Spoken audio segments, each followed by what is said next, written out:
ಈಗ ಸಮಯ ಸುಮಾರು ರಾತ್ರಿ 12 ಗಂಟೆ ಆಗಿದೆ. ಇಲ್ಲಿಯವರೆಗೂ ಕೂಡ ಅಷ್ಟೇ ಬೆಳಗ್ಗೆಯಿಂದ ಪ್ರಾರಂಭವಾಗಿ ಇಲ್ಲಿಯವರೆಗೂ ಕೂಡ ಅಷ್ಟೇ ಬಿಜೆಪಿ ಅಭ್ಯರ್ಥಿ ಪರವಾಗಿ ಪ್ರಚಾರ ಮಾಡ್ತಾ ಯತ್ನಾಳ್ ಅವರು ಅವರ ಜೊತೆನೆ ನಿಂತಿದ್ದಾರೆ.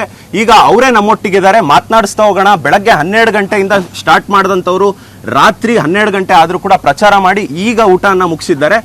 ಹೆಚ್ಚಿನ ಬಗ್ಗೆ ಅವ್ರಿಗೆ ಮಾತನಾಡಿಸ್ತಾ ಹೋಗೋಣ. ಸರ್, ಇವತ್ತು ಬೆಳಗ್ಗೆ 12 ಗಂಟೆಯಿಂದ ಬಿಜೆಪಿ ಅಭ್ಯರ್ಥಿ ಪರವಾಗಿ ನೀವು ಪ್ರಚಾರವನ್ನು ಆರಂಭ ಮಾಡಿದ್ರಿ. ಈಗ ಸುಮಾರು ರಾತ್ರಿ 12 ಗಂಟೆ ಆಗ್ತಿದೆ.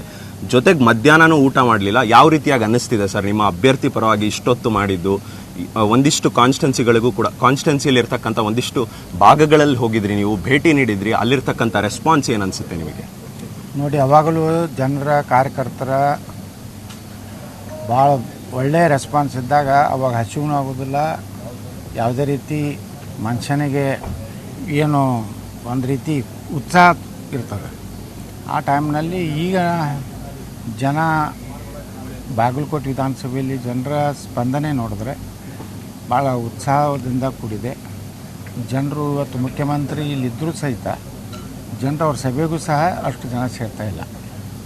ಇದೇನು ತೋರಿಸ್ಕೊಡ್ತದಂದ್ರೆ ಬದಲಾವಣೆ ರಾಜ್ಯದಲ್ಲಿ ಬೇಕಾಗಿದೆ ಜನರಿಗೆ. ಈ ಸರ್ಕಾರದಿಂದ ಮುಕ್ತ ಆಗಬೇಕಂತೇಳಿ ಇದೊಂದು ಬಾಗಲಕೋಟೆ ವಿಧಾನಸಭೆ ಮುಂದಿನ 28 ಚುನಾವಣೆ ಮುನ್ನುಡಿ ಬರೀತದೆ. ಅದು ಸೂಕ್ತ ಅಲ್ಲ. ಅದರ ತಲೆ ಬಗ್ಗಿಸಿ ಅಪ್ಪಾಜಿ ನನ್ನ ತಗೋಬೇಕು ಬಿ ಜೆ ಪಿಗೆ ಅಂತ ಹೋಗೋ ಮಗ ಅಲ್ಲ. ಉತ್ತರ ಕರ್ನಾಟಕದ ಏನು ಸ್ವಾಭಿಮಾನ ಮಾರ್ಕೊಂಡು ಹೋಗುವಂಥ ವ್ಯಕ್ತಿನ ಅಲ್ಲ.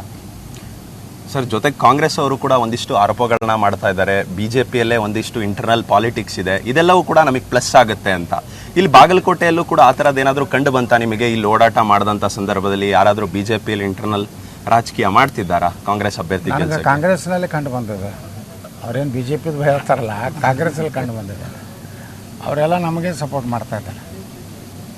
ಮತ್ತು ಸಿದ್ದರಾಮಯ್ಯನವರು ಒಬ್ಬ ರಾಜ್ಯದ ಮುಖ್ಯಮಂತ್ರಿಯಾಗಿ 5-6 ದಿವಸ ಒಂದು ಕ್ಷೇತ್ರದಾಗ ಬಂದು ಕುಂಡಿರ್ತಾರಂದ್ರೆ ಅವ್ರದ್ದು ಕಾಂಗ್ರೆಸ್ನಲ್ಲಿ ಅಲ್ಲೋಲ ಕಲ್ಲೋಲ ಐತತ್ತು ಅವರೇ ಹೇಳ್ದಂಗೆ. ಇಲ್ಕಂದ್ರೆ ಏನು ಸಿದ್ದರಾಮಯ್ಯ ಈ ರೀತಿ ಇಷ್ಟು ವಾರಗಟ್ಟಲೆ ಇವರು ಮನುಷ್ಯ ಹೇಳಲ್ಲ. ಅವ್ರು ಇದ್ದಾರೆ ಅಂದರೆ ಅವ್ರ ಭಯ, ಭಾಳ ಭಯ ಇದೆ. ಅದಕ್ಕೇ ಅವ್ರು ಬಂದು ಇವತ್ತು ಬಾಗಲಕೋಟೆಯಲ್ಲಿ ವಾಸ್ತವ ಮಾಡಿದ್ದಾರೆ. ನಿಮಗೆ ಭಯ ಅಂತ ಹೇಳ್ತಾರೆ ಸರ್, ಬಿಜೆಪಿ ಪಕ್ಷದವರಿಗೆ ಭಯ ಅಂತ ಹೇಳ್ತಾರೆ ಸಿದ್ದರಾಮಯ್ಯ. ಅವ್ರು ಎರಡೂ ಕಡೆ ಕೂಡ 25,000ಕ್ಕಿಂತ ಮತದ ಅಂತರದಲ್ಲಿ ನಾವು ಗೆಲ್ತೀವಿ ಅಂತಾರೆ. ಸೊ ಎರಡೂ ಪಾರ್ಟಿ ಅಧ್ಯಕ್ಷರುಗಳು ಹಾಗೆ ಹೇಳಬೇಕಾಗ್ತೈತೆ. ಅದು ಯಾವ ಪಕ್ಷೇತರ ನಿಂತವನು ನಾನು ಗೆಲ್ತೇನೆ, ಸುಮಾರು 50,000 ಹೋಟ್ಲಿಗೆ ಗೆಲ್ತೇನೆ ಅಂತ ಹೇಳ್ತಾನೆ. ನಾನು ಸೋಲ್ತೇನೆ ಅಂದ್ರೆ ಅವ ಯಾಕೆ ನಿಂದಿರ್ಬೇಕು? ಹಂಗಾದ್ರೆ ಪಕ್ಷೇತರ. ನಾನು MLCಗೆ ಪಕ್ಷೇತರ ನಿಂತಿದ್ದೆ. ಯಾರು ಕೇಳಿದ್ರೆ ನಾನು ಗೆಲ್ತೀನಿ ಅಂತ ಹೇಳ್ತಿದ್ರು. ಅವಾಗೆಲ್ಲ ಹುಚ್ಚಾಗ್ತಿದ್ರು. ಬಿ ಜೆ ಪಿ ಬಿಟ್ಟು ಹೆಂಗೆ ಓಟ್ ಹಾಕ್ತಾರೆ, ಪಕ್ಷ ನಿಷ್ಠೆ ಏನಂತ ಸುಳ್ಳು ಹೇಳ್ತಿದ್ರು. ನಮ್ಮ ಕೆಲವೊಂದು ಈ ನಿಷ್ಠಾವಂತರ ಕೆಲವೊಂದು ಅನಿಷ್ಟಗಳು ಅದಾವೆ ಬಿ ಜೆ ಪಿ ಒಳಗೆ, ಅವೆಲ್ಲ ಹಿಂಗೆ ಮಾತಾಡ್ತಾರೆ. ಸರ್, ಜೊತೆಗೆ ಈಗ ಹೊಸದಾಗಿ ಸೋಷಿಯಲ್ ಮೀಡಿಯಾದಲ್ಲಿ ಏನು ಟ್ರೆಂಡ್ ಆಗ್ತಿದೆ ಅಂದರೆ ಯತ್ನಾಳ್ ಅವರು ಈಗ ಬಿಜೆಪಿ ಅಭ್ಯರ್ಥಿ ಪರವಾಗಿ ನಿಂತಿದ್ದಾರೆ, ಮುಂದಿನ ದಿನದಲ್ಲಿ ಬಿಜೆಪಿಗೆ ಜಾಯ್ನ್ ಆಗ್ತಾರೆ ಅಂತ. ಇದೆಲ್ಲ ಒಂದು ಕಡೆ ನಿಮ್ಮ ಫಾಲೋವರ್ಸ್ಗೂ ಕೂಡ ಟೆನ್ಷನ್ ಆಗಲ್ವಾ? ಯಾಕಂದರೆ ಬಿಜೆಪಿ ಬಿಟ್ಟು ಕೇಸರಿ ಶಾಲು ಅಂತ ಹಿಡ್ಕೊಂಡ್ ಬಂದವರಿಗೆ ಕೇಸರಿ ಶಾಲು ಹೆಚ್ಚು ಕಾಣಿಸೋದು ಇಲ್ರಿ. ಇವತ್ತು ಬಿಜೆಪಿಗಿಂತ ನಮ್ಮ ಪಾರ್ಟಿಗೆ ಸ್ಟ್ರಾಂಗ್ ಐತಿ ಕರ್ನಾಟಕದಲ್ಲಿ. ಅಂದ್ರೆ ಬಿಜೆಪಿ ಬಿಟ್ಟು ನಿಮ್ಮ ಪಕ್ಷದ ಚಿಹ್ನೆ ಕೇಸರಿ ಶಾಲು. ನಾನು ಎಲ್ಲ ನಮ್ಮ ಇದ್ರ ಮೀಟಿಂಗ್ನಾಗ ಹೇಳೀನಿ, ನೀವೆಲ್ಲ ಬಿಜೆಪಿ ಅವ್ರು ನಾನು ಮನೆ ಮುಂದೆ ಬಂದು ನಿಂದಿರ್ಬೇಕಾಗ್ತದೆ ಟಿಕೆಟಿಗೆ ಮಂತ್ರಿ ಆಗ್ಲಿಕ್ಕೆ.